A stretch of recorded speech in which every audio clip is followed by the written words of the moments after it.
Hoje nós vamos falar das ações que devem anunciar dividendos em setembro, utilizando o mapa do dividendo inteligente de Barsi, onde a gente busca se antecipar aos anúncios de dividendos, porque muitas vezes após o anúncio as ações acabam subindo. Já deixa o like no vídeo e vamos começar então com a Vivo. Quando nós analisamos a receita da Vivo em relação ao ano passado, nós temos aqui um crescimento de 7,6% na receita, com o non-core perdendo espaço, isso deve continuar acontecendo, né? Afinal, telefonia fixa, banda larga de tecnologia já ultrapassada, vai abrindo espaço para as novas frentes. E o pós-pago aqui ganhou um espaço, o pós-pago é uma frente extremamente lucrativa, isso é positivo. Temos então o móvel ganhando 10,1% na receita, e perdendo um pouquinho no pré-pago, porém ganhando legal aqui no pós-pago, que é bastante positivo, e aparelhos, que é uma linha relativamente nova aí, continua ainda crescendo bem, crescendo 7%. Uma receita nova que a empresa foi trazendo, ela vem buscando inclusive essa diversificação. Temos aqui na receita do core do fixa, também aqui ó, uma frente relativamente nova, também crescendo 15,1%, um belo de um crescimento, e aqui dentro nós temos um total da receita core fixa crescendo 9,4%. É normal vermos o FTTC perdendo espaço, que está migrando tudo para o FTTH, que é a melhor tecnologia aqui, a fibra vai até a casa do cliente, né? Então aqui vai ganhando espaço, 14,3% de crescimento, mas teve aqui, né, um pouco do decréscimo do FTTC, além, né, da migração aqui um pouco também do non-core para a receita aqui fixa, provavelmente o FTTH, eventualmente pode ser também o FTTC. Ainda em receitas relativamente novas na empresa, nós temos a receita B2B digital crescendo 24,2%, temos cibersegurança, IoT, soluções digitais, cloud crescendo bastante aqui, é interessante essa diversificação, além da nova ecossistema aqui B2C nos serviços financeiros, crescendo 39%, tem que tomar cuidado aqui com a inadimplência, a carteira aqui de empréstimos crescendo bastante, né? E aí também temos outras frentes aqui também no ecossistema aqui B2C. Os custos, que até um tempo atrás eram um ponto positivo para a empresa, a redução que vem acontecendo, agora acaba aumentando 5,4%, ainda foi até que tranquilo, mas isso é também por conta da diversificação que a empresa vem trazendo, né? Mais frentes para tomar conta, esses custos aqui demoram um pouco mais para serem enxugados. Então deu essa desaceleração na queda dos custos. E também ele cita aqui a maior alavancagem operacional. Então nós vimos a Vivo nos últimos anos com a receita crescendo pouco, meio que lateralizando, o que fez também seu lucro entre oscilações também meio que lateralizar. Agora recentemente com a busca por diversificação da empresa e também a questão aí da Oi e tudo mais, até que deu uma acelerada na receita e o lucro a gente espera que em algum momento comece a dar uma crescidinha, mas é um setor um pouco difícil, né? É previsível, paga bons dividendos, mas olha só, ele oscila entre um negócio que não sai tanto do lugar, aqui é essa linha do lucro, tá? E aí o que acontece com a cotação é que ao longo do tempo também não anda tanto. Então a gente já vai falar dos dividendos da Vivo, mas antes vamos falar da TIM, que também deve anunciar dividendos nesse mês, e aí a gente já compara as duas depois. Então o crescimento da receita da TIM foi de 9,2 contra 7,6 da Vivo. 12,7 é a receita da Vivo, a TIM é menor aqui, né? Teve um crescimento interessante no pós-pago, um crescimento também acontecendo no fixo e nos outros produtos, crescimento mais modesto aqui na TIM, né? Então lembrando que numa empresa de telefonia sempre a receita mais lucrativa é o pós-pago e nós tivemos a TIM crescendo 10,5 a receita, um ARPU crescendo interessante 18,7. A título de comparação, a Vivo mostra o ARPU crescendo aqui no móvel total 11%, ela cresceu 18,7% aqui no pós-pago a TIM e 13,1% no pré-pago. Um ótimo crescimento aqui no ARPU e nós temos aqui a geração de caixa. Podemos ver que a remuneração aos acionistas vem crescendo, conforme eu havia dito no ano passado. Então, conforme eu havia dito anteriormente, que já em 2023 a TIM seria uma alternativa de pagamento de dividendos à Vivo, né? E isso vem realmente acontecendo, o EBITDA crescendo, proporcionou dividendos maiores, uma nova alternativa de empresa de dividendos aqui na Bolsa nós temos, né? E quando falamos de receita e lucro da TIM, nós temos uma receita também que lateralizou por muitos anos, começou a dar uma turbinada agora, exatamente como acontece com a Vivo, né? E a perspectiva de repente esse lucro também continuar a crescer agora. O fato é que nos últimos tempos, assim como a Vivo, O lucro não saiu tanto do lugar, embora oscile muito mais, né? Ele tá com altos e baixos bem fortes aqui, o que traz, obviamente, nas cotações volatilidade bem maior. A perspectiva é que daqui para frente ter uma tranquilizada um pouco mais aqui na TIM. E observando o market share do pós-pago, lembrando que é a frente mais lucrativa de uma empresa de telefonia, nós tínhamos aqui a Vivo perdendo market share de muito tempo para trás, enquanto a Claro vinha vencendo aqui muito. A Claro continua muito bem, porém pelo menos a Vivo parou essa sangria, né? Até deu uma estabilizada aqui, teve a questão da Oi e tudo mais, mas muito bom aqui essa estabilização, enquanto a TIM deu até uma queda maior do que esperado, porém ela também foi muito bem ali no ar, porque compensou, ela deu um ótimo crescimento. Então, ambas aqui, a gente tem que ver como é que vai dar na sequência, porque a competição é algo sério aqui na empresa de telefonia.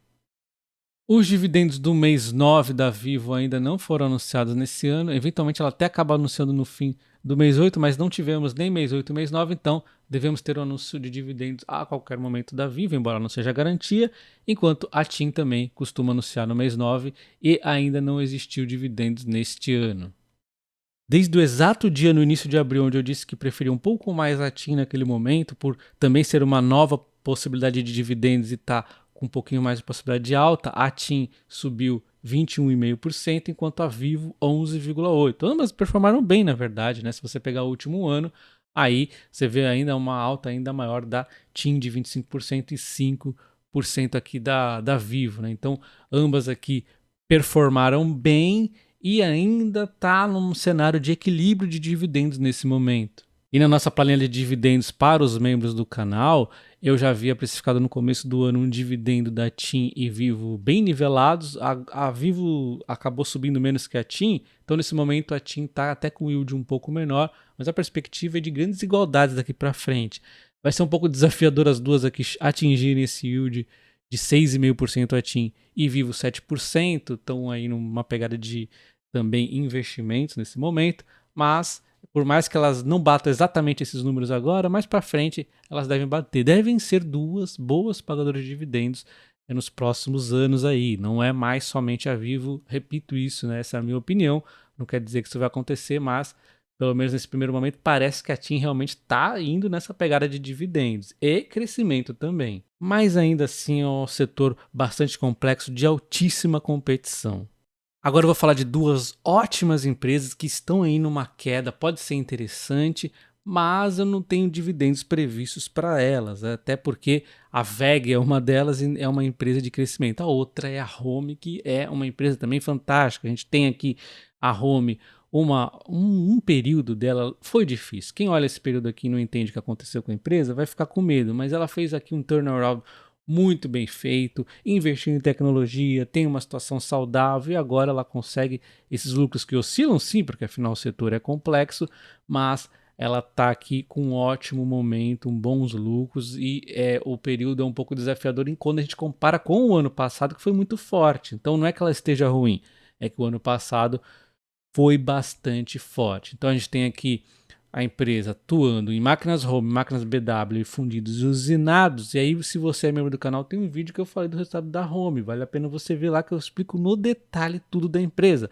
Eu vou resumir o principal dificuldade que ela está passando é na questão aqui dos fundidos e usinados por conta da questão eólica e a energia, né? Vários projetos de eólicas reduziram, estão adiando, alguns já foram finalizados, então a demanda diminuiu bastante, principalmente também por conta da queda do preço de energia. Então isso acabou impactando, olha só, não só a entrada de novos pedidos, olha como fundidos e usinados despencaram, né?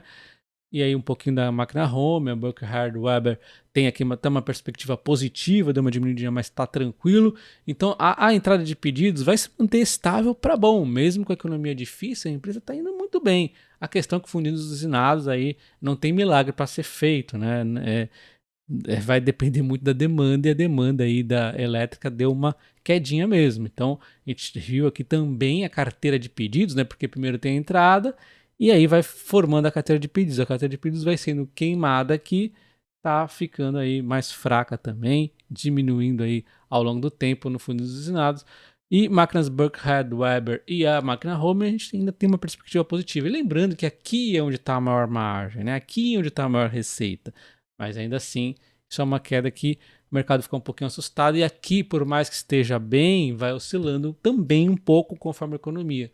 Mas digo novamente que a Home é uma empresa que tem uma tecnologia tão boa, que chama a atenção do mercado, ela consegue aqui ir bem até neste período e em momentos aí difíceis.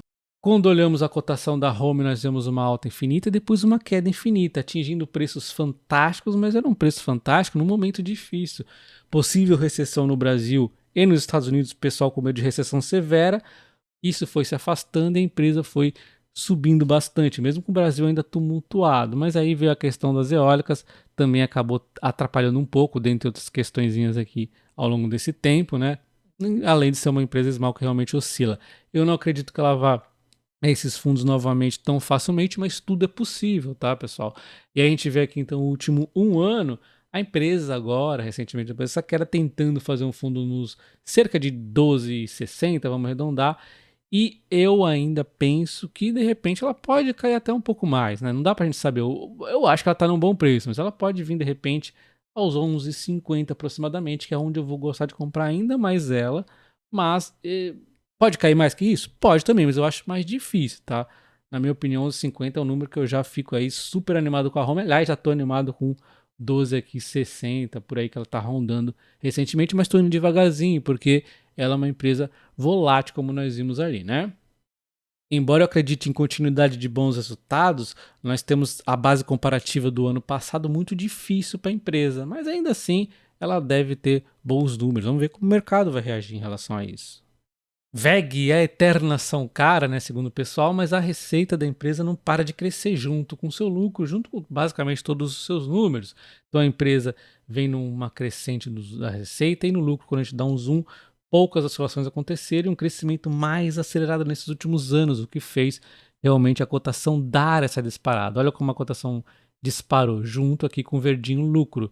A cotação também precifica um pouco mais do futuro que a empresa vai continuar entregando bons números. É por isso que sempre está um pouquinho esticada, né? E aí volta e meia quando não cresce como o mercado quer, a ação às vezes acaba apanhando. O PVP de 9,61 está um pouco acima dos 7,60 da média, mas ela também está com um crescimento maior. Isso mostra que a empresa está já sendo precificada um pouquinho mais à frente, mesmo com a queda recente. Mas olha o PL. O PL está aqui abaixo da média, 29 e a média é 33,90. A empresa ainda está indo bem nos seus números, né?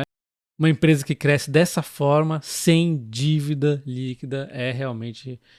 Quando observamos a atuação da Vega, ela tem uma diversificação interessante entre o mercado interno e externo, um crescimento que vem acontecendo em todas as frentes aqui de equipamentos eletrônicos industriais, vem crescendo também nas duas frentes em motores comerciais e appliance e também crescendo aqui na parte de tintas. Deu aqui um decréscimo exatamente na parte de energia do Brasil.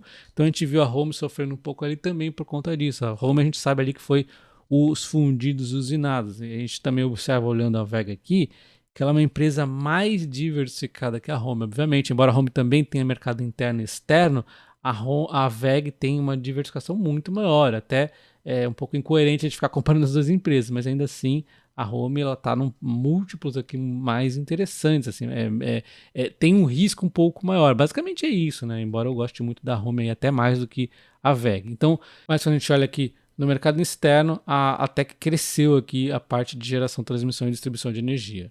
Então a empresa nos destaca o acordo com a Alupar para autoprodução de energia, investimento de 48 milhões em Manaus aqui para expansão e temos uma carteira de pedidos de ciclo longo positiva para o Brasil exterior. É interessante para aguentar alguma oscilação aqui na macroeconomia e, aliás, cenário macroeconômico exige atenção, mesmo sendo muito diversificada, como ela está precificada a múltiplos de crescentes receitas e lucro e tudo mais, pode dar uma oscilação forte aqui também, né? Quando a gente vê a Vega no último ano subindo 16,8% e não tanta oscilação. Ela vem aqui, ó, neste período aqui, meio que tentando se manter nesse canal de lateralização. Quem sabe ela faz exatamente o ponto que ela está batendo agora como um fundo de 35,20. Então isso aqui que eu vim gostar de mostrar para vocês, que ela bateu aqui outras vezes e subiu. Isso não tem nenhuma garantia que ela vai fazer isso de novo, mas quem sabe, né? Ela está aqui flertando, né, ou volta a cair, visitar valores menores, ou de repente faz o que ela tem feito aí recentemente. É só os números da empresa em macroeconômicos não piorarem que ela volta a subir. E quando observamos a Copasa no último ano, veio de uma disparada de 45%, mesmo com essa queda recente, né? E ela vem tentando então aqui segurar os 17,80. Ela tá sim com uma boa alta por conta de resultados, mas também por conta da privatização. Se não privatizar, pode ter ameaçado aqui esse suporte aqui, né? Enfim, vamos ver como é que se sucede na sequência, mas o fato é que a empresa vem aqui melhorando suas receitas e o lucro deu uma disparada. Embora tenha dado uma quedinha nesse trimestre, vamos ver o lucro isolado, olha só. Grandes oscilações recentemente, teve no recorrente uma subida aqui, né? Agora com essa quedinha aqui, cotação segue lucro, foi o que foi acontecendo, mas deu aqui uma turbinada também por conta das privatizações. A gente vê um valor intrínseco de Graham de 98% de margem. Os dividendos também ajudaram a dar uma subidinha nas cotações, dividendos voltaram aqui 8,26, né? Um PL que está um pouco abaixo da média aqui, se a gente isolar esse não recorrente aqui, ó, dá um pouquinho abaixo da média, mas o PVP, olha só, um pouquinho acima, 0,90 contra 0,85. É interessante que o PVP, as empresas normalmente, obviamente que nem sempre, elas tendem a voltar a um patamar mais padrão delas. Então, a 0,85, toda vez que esteve abaixo, elas foram lá e subiu na sequência, né? Então, é um múltiplo interessante para a gente olhar. E sobre a Taesa, eu adiei o vídeo para amanhã, tá? Então se inscreva no canal para você não perder o vídeo da Taesa, que vai estar bastante interessante. E em relação à Copasa, eu vou falar mais para os membros. Estou falando membros, agora a área de membros, ali R$ 7,99, você vai ter o vídeo exclusivo que eu vou falar mais da Copasa, os dividendos e tudo mais.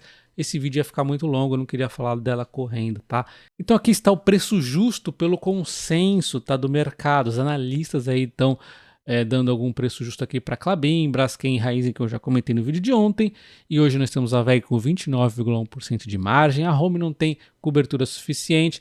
Temos a TIM com 23%, a Vivo 20,7%. O mercado dessa vez está com um pensamento parecido com o meu aqui, que elas estão em preços nivelados neste momento, depois dessa altinha um pouco maior da TIM, né? E aí nós temos então a Copasa com 9,3% de margem de alta e o problema vai ser se não privatizar, né? Eu espero que tenham gostado do vídeo, um abraço e até o próximo. Valeu!